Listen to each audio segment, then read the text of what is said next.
أعزائي المستمعين، فيلم النهارده هو الجزء الثالث من جومانجي، فلو ما شفتش الجزئين اللي قبله هكون سايبهم لك في وصف الفيديو ده. وفي فيلم النهارده هنشوف تطور كبير في الأحداث عن الجزء اللي فات، فاسمع وركز ويلا نبدأ الفيلم.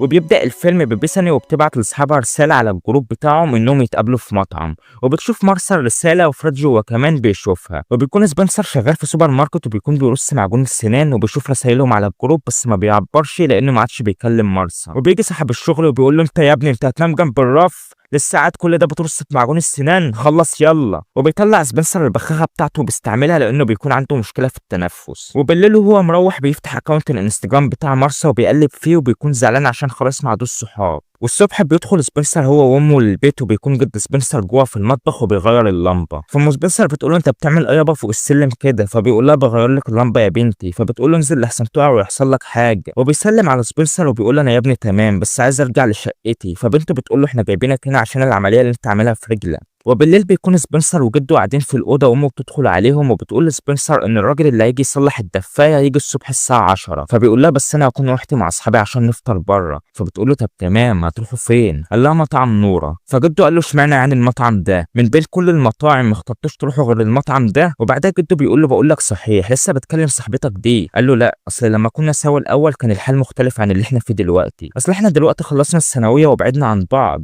وبعدها بيكون جده نام وسبنسر ما بيكونش عارف ينام، فبينزل تحت في البدروم وبيدور في حاجاته القديمه وبيطلع جهاز الالعاب اللي كسروه الجزء اللي فات وبيلاقي القطعه بتاعت لعبه جومانجي. والصبح بتوصل مارسا للمطعم وبتقابل بيساني وبتسلم عليها، وفريدج هو كمان بيقابلهم وبيقعدوا سوا وبيقولوا امال سبنسر ما جاش ليه. وبيكون جد سبنسر نايم في البيت وجرس الباب بيرن، ولما بيقوم يفتح بيلاقي صاحبه القديم مايلو. فبيقول له انت جاي عايز ايه يا مايلو؟ قال له مش هتقول لي ادخل نشرب كوبايتين قهوه سوا؟ وبيدخل بيعمل هو القهوه والفطار وبيقعدوا يفطروا سوا وبيقول له ايه رايك في الفطار؟ بس بيكون جد سبنسر مش طايقه بيقول له انت ايه اللي جابك بعد ما بوظت الدنيا وجبت دولار في المطعم بتاعنا؟ جاي عايز ايه؟ وجرس الباب بيرن تاني وبيقوم جد سبنسر يفتح الباب وبيكونوا اصحاب سبنسر اللي بره، فبيدخلهم جوه وبيقول لفريدج سبنسر معاكم؟ قال له لا احنا جينا عشان نشوفه. وبتطلع مارسا وبيساني الاوضه بتاعت سبنسر وما بيكونش فوق، ومره واحده بيسمعوا الصوت اللي جاي من لعبه جومانجي وبيتجمعوا هما الثلاثه عشان يشوفوا مصدر الصوت جاي منين، وبينزلوا المكان اللعبه وبيقولوا دي ايه اللي جابها هنا دي. وبيطلع فريدج تليفونه وبيرن على سبنسر بس تليفون سبنسر بيكون موجود في الجاكيت بتاعه جنبهم. ومارسا بتقول يا جماعه شكله كده دخل اللعبه من تاني، وفريدج بيقول لا لا لا لا. فبتقول بس هيخرج منها ازاي؟ فبيقول فريدج المفروض يلاقي جوهره ويحطها في تمثال كده معين وينطق اسم اللعبه تقريبا. فمارسا بتقول لهم هو هيعمل كده لوحده؟ لازم نروح ونجيبه. وبتمسك مارسا اللعبه فبتكهربها وبتبدا انها تسحبهم جواها من غير حتى ما يختاروا الشخصيات بتاعتهم، وبتسحب مارسا وفريدج وبيساني بتلاقي نفسها لوحدها واللعبه ما سحبتهاش معاهم. ومره واحده بتنزل شخصيه روبي راوند هاوس من السما وبتكون اللي في الشخصيه دي هي مارسا زي الجزء اللي فات. ولما بتبص وراها بتشوف شخصيه دكتور سموردر بريفستون فبتقول له سبنسر، فبالظبط كده بيقول لها سبنسر.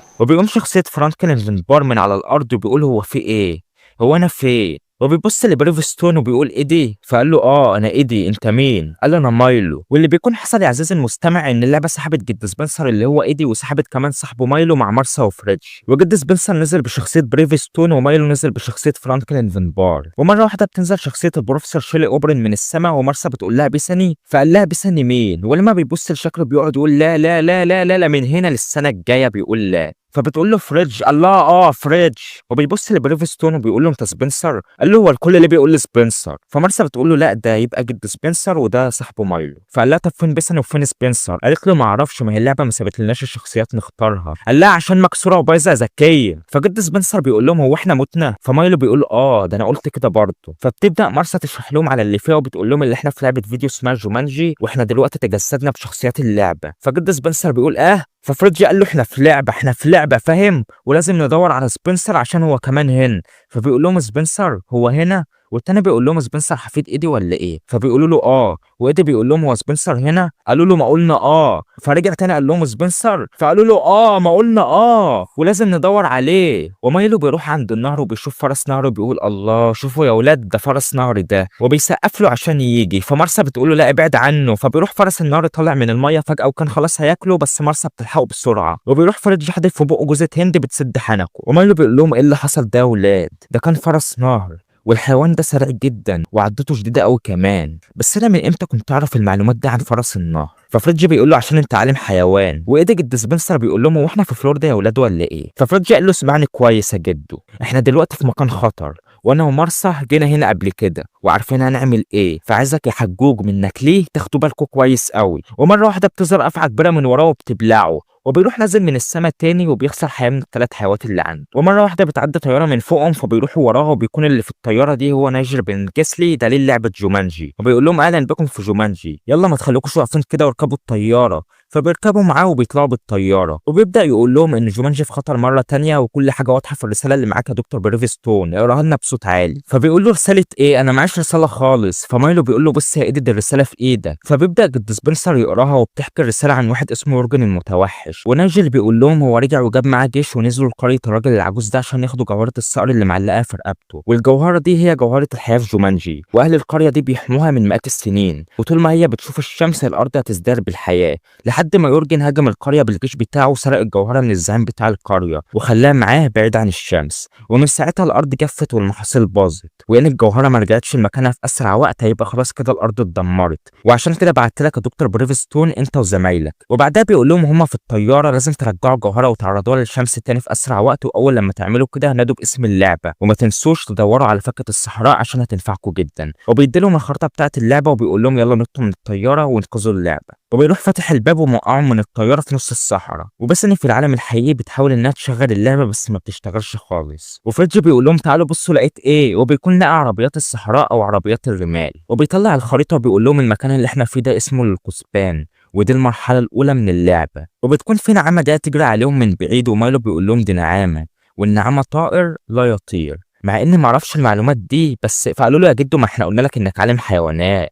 فقال لهم طب أقول لكم على حاجة بقى، هي بتقدر تجري بسرعة 45 ميل في الساعة. وبيروح ايدي جد سبنسر يبعدها وبيقول لها يلا يش نجر من هنا. فمايلو بيقول لهم وحاجة كمان انتوا ما تعرفوهاش عن النعام، النعامة لما بتحس بتهديد بتهاجم، وبتروح النعامة نقرة ايدي مرة واحدة بتخلص عليه وبتطلع تجري. وبيرجع ينزل بريفستون من السما تاني، ومارسا بتقول له بص اسمعني، الثلاث وشوم اللي على دراعتنا دول هم عدد الحيوات بتاعتنا، وانت وفريدج خسرتوا حياة من الحيوات دي، ولو خسرنا حيواتنا دي كلها جيم اوفر يا جدو. ومرة واحدة بيظهر قطع من النعام وبيكون جاي يجري عليهم، فبيروحوا يجروا على عربيات الرمال، وايدي ومايلو بيركبوا واحدة ومارسا وفريدج بيركبوا واحدة، وبيبدأوا يتحركوا بالعربيات والنعام بيكون بيجري وراهم، والنعمتين دول بيفضلوا يخبطوا في العربيات بتاعتهم وبيزنقوا عليهم، وبتروح النعامة دي سحبة مايلو من العربية بس ايدي بيمسكوا بسرعة قبل ما يقع من العربية، وبيخبط النعامة يد بيبعدها عنهم.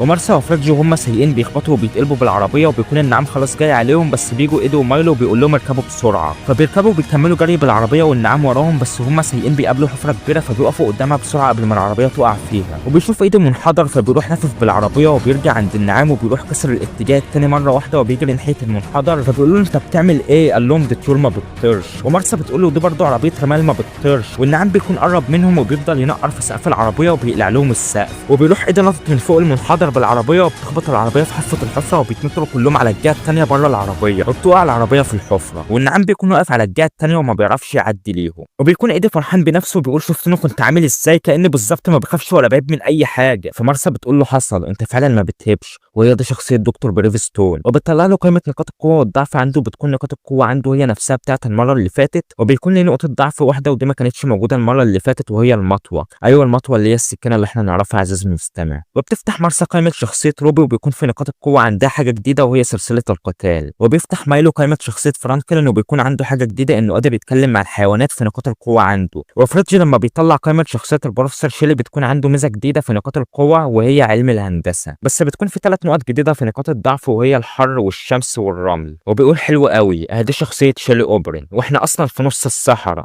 ايه بقى فايدة الشخصية اللي ملهاش اي 30 لازمة دي؟ وبعدها بيبداوا انهم يمشوا ناحية الشمال، وفي الطريق ايدي ومايلو بيتخانقوا لان مايلو هو اللي باع المطعم بتاعهم اللي كانوا شركاء فيه لواحدة اسمها نورا وسمت المطعم على اسمها. ومايلو بيقول لايدي انا فضلت 35 سنة شغال في المطعم ده، ايدي بقدم مئات الاطباق للزباين كل يوم وتعبت من الشغلانة دي، وبعدين انت كنت جايز تتقاعد اصلا. فقال له بقول لك ايه الكلام معايا خلصان ما تتكلمش معايا تاني. وبيوصلوا للمرحله الثانيه من اللعبه وهي مرحله اسمها الواحه، وفي العالم الحقيقي بتروح بيسن بيت اليكس وبتقول له ان العيال اتحبسوا جوه اللعبه الثاني وعايزين نصلح اللعبه عشان ننقذهم. فقال لها بس الموضوع ده خطر. قالت له عارفه بس احنا فريق والفريق دلوقتي ناقصنا. والفريق بيكونوا يدخلوا منطقه الواحه وبيدخلوا مكان زي بار كده، والست دي بتظهر في المكان وبتروح على دكتور بريفستون وبتقول له تعالى عايزه اتكلم معاك. فقال لها ماشي. قالت له لا مش هنا بعيد عنهم، وبيكون قصدها ده على رجاله يورجن وبتخبطه بالقلم على وشه وبتطلع تجري. فمارسا بتقول له هي كانت بتقول لك ايه؟ قال لها دي كانت عايزه تتكلم. ففريدج قال له يعني ده تلميح من اللعبه، لان الست دي شخصيه مش حقيقيه جوه اللعبه ولازم تروح لها عشان تعرف مهمتنا الجايه ايه. وبيدخلوا المكان اللي هي دخلته وبيشوفوا يورجن ورجالته بيكون بياكل الضباع بتاعته. ومره واحده الكهرباء بتقطع في المكان وبترجع تاني، وواحد من رجاله يورجن بيقول له المفتاح اختفى، واللي بتكون سرقته هي البنت دي وبتطلع تجري. فايدي بيمسكها وبيقول لهم مسكتها، مسكت الحراميه. فبتقول لهم هو انتوا جيتوا؟ ورجاله يورجن بيمسكوها ويورجن بيقول لها انت سرقت المفتاح بتاعي. فبتقول له لا. فرجالته بيهزوها والمفتاح بيقع منها، وبيكون المفتاح ده بتاع صندوق حاطط فيه جوهره الصقر. والبنت بتفضل تقول ليورجن انا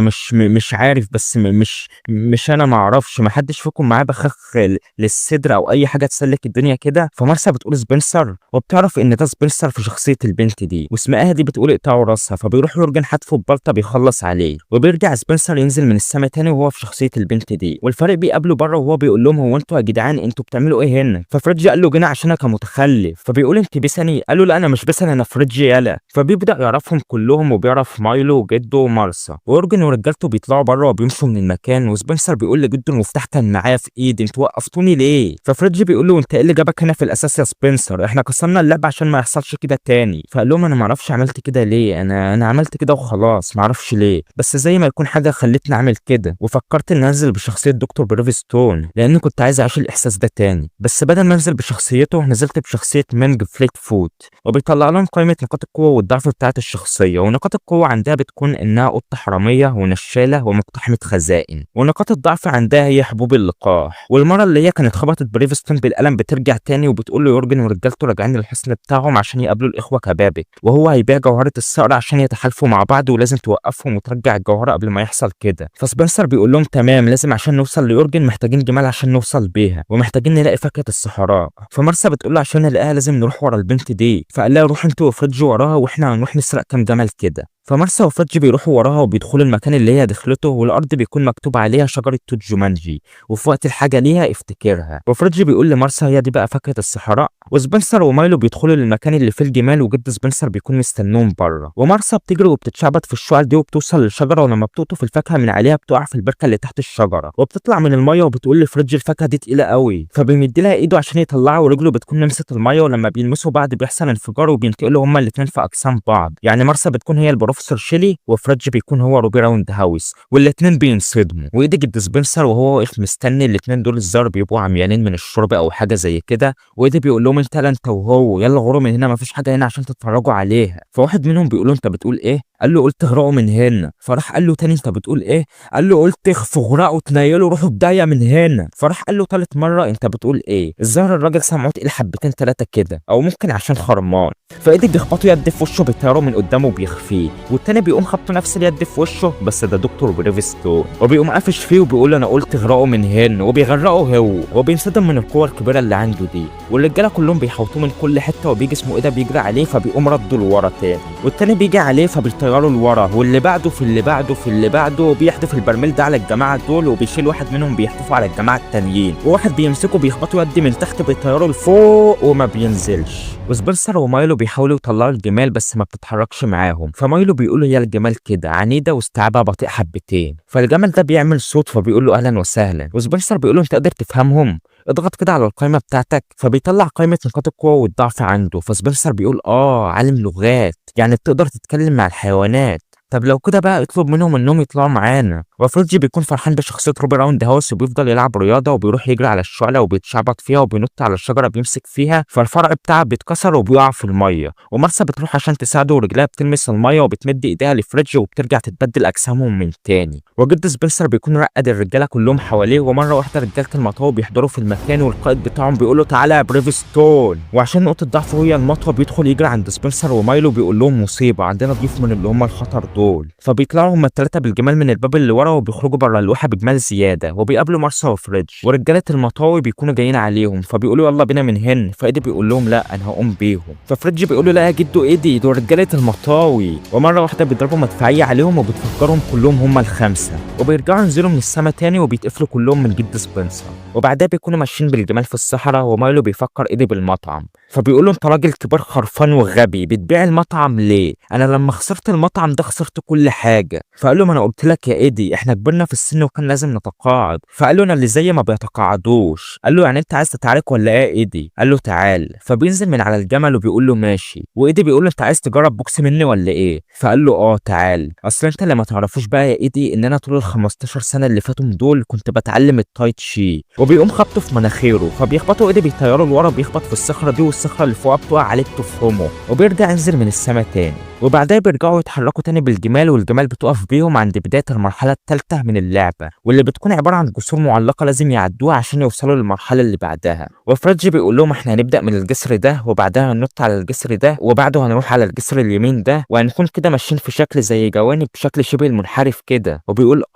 ده علم الهندسه ده على كده بقى الشخصيه دي طلع لها بدل اللازمه لازمتين بقى. فايدي ما بيسمعش الكلام ده وبيقول لهم انا هروح. هو بيمشي على الجسر وبيقف عليه وبيقول لهم شوفوا مش شغلانه هي. ومره واحده بيسمع صوت خطر والجسور بتبدا تتحرك من مكانها وفي منها اللي بيتقطع. فسبنسر بيعدي لجده ومارسا وراه وفريدج ومايلو بيجي ينط بتروح رجلها غارزه في الجسر بس بتيجي سليمه وبيطلعوه. ومره واحده بتظهر قرود كتير في المكان وبتبدا تجري وراهم وبيبداوا يتحركوا بتوجيهات فريدج على الجسور. ومارسا بتنط على جسر غلط وبتبعد عن الفريق وبيطلع لها القرد ده من وراها وبيشيلها بيحدفها من فوق الجسر. وسبنسر بيجي ينط على الجسر اللي واقف عليه فريقه بس بيقع لتحت على جسر تاني. ومارسا بتكون نزلت من السماء وبتمسك في الجسر ده عشان ما تقعش. والقرد ده بيهاجم سبنسر وما بيسيبه فجده بينزل له وبيشوطه بالرجل بيطيروا من فوق الجسر. والقرود بتكتر وبتيجي بتهاجمهم فبيفضل جد سبنسر يهز في الجسر وبيوقع القرود من عليه وبيوقع سبنسر هو كمان وبينزل على الجسر اللي عليه مارسا واللي بتكون ما عادش فاضل لها غير حياه واحده. وبيجروا هما الاثنين وبيمسكوا في الجسر المقطوع ده وبيعدوا للناحيه الثانيه. وايدي بيطلع لباقي الفريق تاني وبيفضلوا يجروا وبيجي مايلو ينط على الجسر اللي بعده وبيغرس فيه. وبتكون القرود خلاص جايه عليه فبيروح ايدي مطلع سكينه وبيقطع حبل من حبال الجسر بيميله على جنبه. وبيكون فريدج عدى وقبل ما القرود تيجي على ايدي ومايلو بيروح ايدي قاطع الحبل الثاني بيفصل الجسر خالص والقرود بتوقع لتحت وهما بيعدوا للناحيه الثانيه. بس برضه القرود ما بتسيبهمش في حالهم وبتجري وراهم وبيحوطوهم من كل حته. بس مره واحده بيجي في المكان واحد راكب على خيل وبيدوس على القرود وبيطفشهم من المكان. وبيكون مين اللي راكب على الخيل ده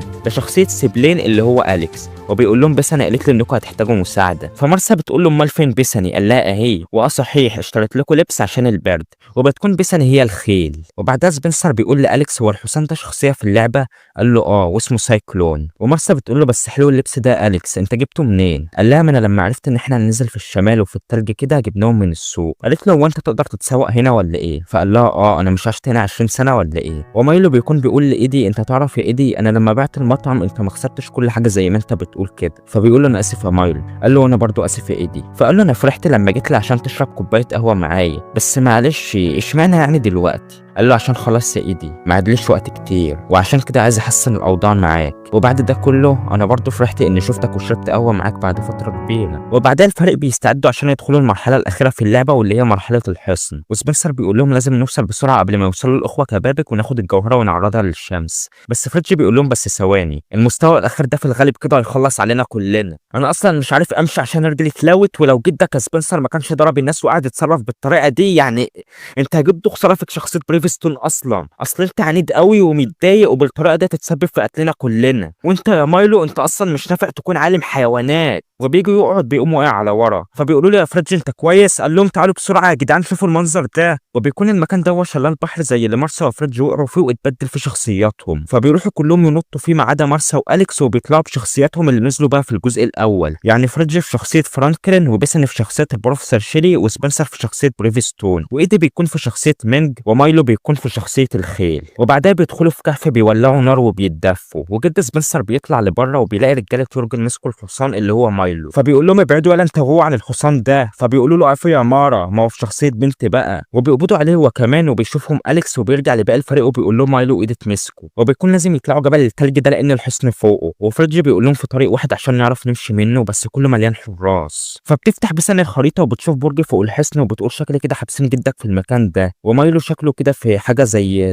اسطبل. فسبنسر بيقول لهم تمام احنا لازم ننفصل فريق يروح يجيب مايلو والفريق التاني يروح يخرج جدي. بقول لك يا فريدج معكش اي ادوات في شنطتك نقدر نتسلق بقى الجبل ده؟ فبيقول له اتفضل يا عم اهو. شوفوا يا جدعان شوفوا لازمتي اي حاجه موجوده في الشنطه اللي على ظهري. وبيكونوا كلهم ما عادش فاضل لهم غير حياه واحده ما عدا أليكس. وأليكس بيقول لهم اسمعوني تقدروا تعملوها الفريق ده يقدر يعمل اي حاجه. وبعدها أليكس وبيساني وفريدج بيوصلوا قدام باب الحصن وبيدخلوا مع الرجاله كانهم منهم بس أليكس بيقدر يدخل وبيساني وفريدج بيوقفوهم على البوابه. واسمه ايه ده بيقول لهم عندك انت وهو انتوا الاخوه كبابك؟ فبيساني قالت له احنا الاخين كبابك. وفريدج بيقول لهم حصل، واحنا اخين بس كل واحد من ام مختلفه، وجينا هنا عشان ناخد اللي جينا عشانه. فبيقول لهم اهلا وسهلا اتفضلوا. وسبنسر ومارسا بيكونوا بيتسلقوا الجبل عشان يدخلوا من اتجاه تاني، واليكس بيكون وصل للاسطبل اللي محبوس فيه مايلو وبيدخل عشان يطلعه، بس بيدوس غلط وبينضرب عليه سهم بيجي في رقبته بينهيه لان المكان بيكون مفخخ. وبيرجع ينزل من السما تاني بره الاسطبل وبيدخل تاني وبيكتشف ان المكان مفخخ ولو داس غلط هينضرب بالسهم.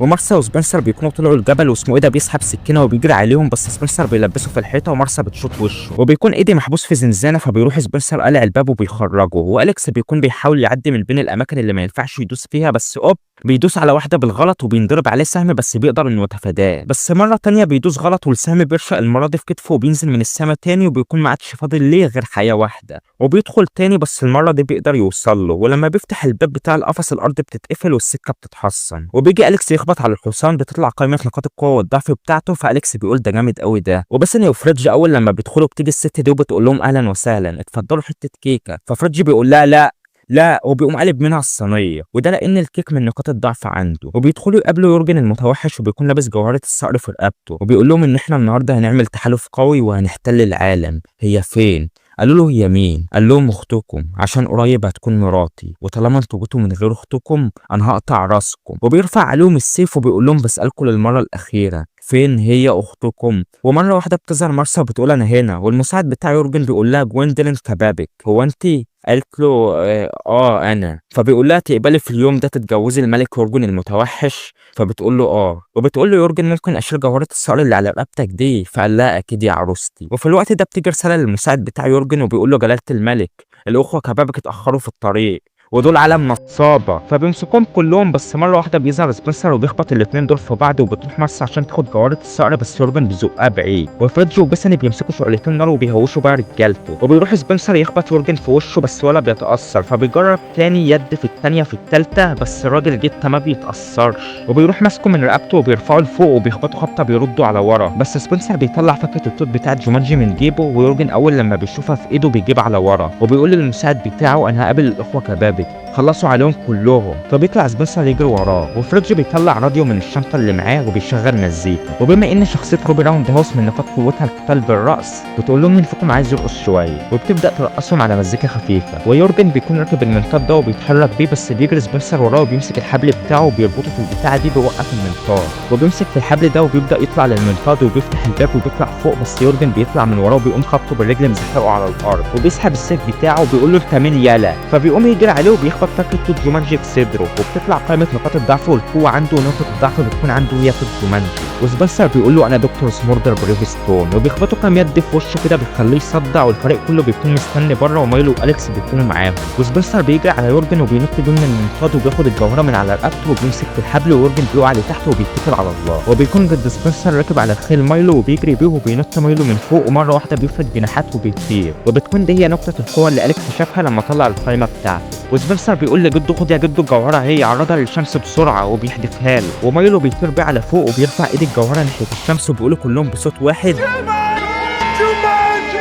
وايدي بيقول هما بيقولوا ايه؟ جومانجي. ومره واحده كل حاجه بتبدا ترجع لطبيعتها والارض بتشوف الشمس من تاني، وكلهم بيكونوا فرحانين، وايدي بيقول لهم بقى هي دي الحاجه اللي كنتوا بتدوروا عليها، وبيديها لسبنسر وبيقول له كل ده بسبب مايلو. فقال له لا بسبب مايلو وايدي.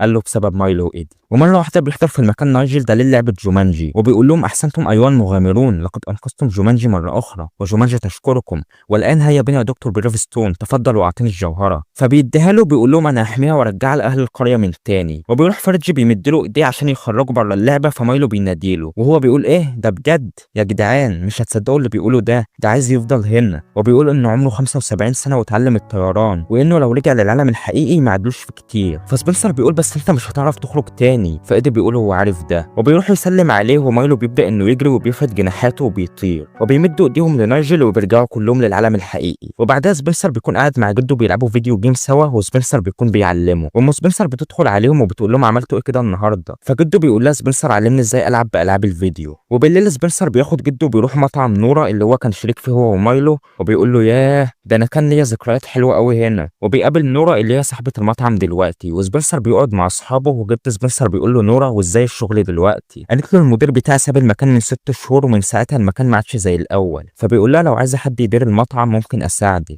فبتقول له بجد ده شرف ليا. وبيكون بقى في مشهد اضافي في الاخر، ام سبنسر بتكون قابلت الراجل اللي جاي يصلح الدفايه وبتقول له اتفضل الدفايه من هنا، وبيشوف جهاز الالعاب بتاع اللعبه وام سبنسر بتقول له ده بتاع ابني، وبيروح يقرب منها وبيلمسها. وبعدها بنشوف نعام بيجري من قدام مطعم نورا والفرق بيطلع بيشوف المنظر ده، وبيخلص الفيلم على كده. والحته الاخيره دي شكلها كده تلميح للجزء اللي بعده اللي اتضح ان هم لسه شغالين عليه والمتوقع عرضه في شهر 12 2026. فاتمنى يكون ملخص الفيلم عجبك، ولو عجبك اعمل لايك وان امكن اشتراك في القناه وسيب لي كومنت برايك في الفيديو. وبس اشوفك في ملخص الفيلم الجاي، وسلامات.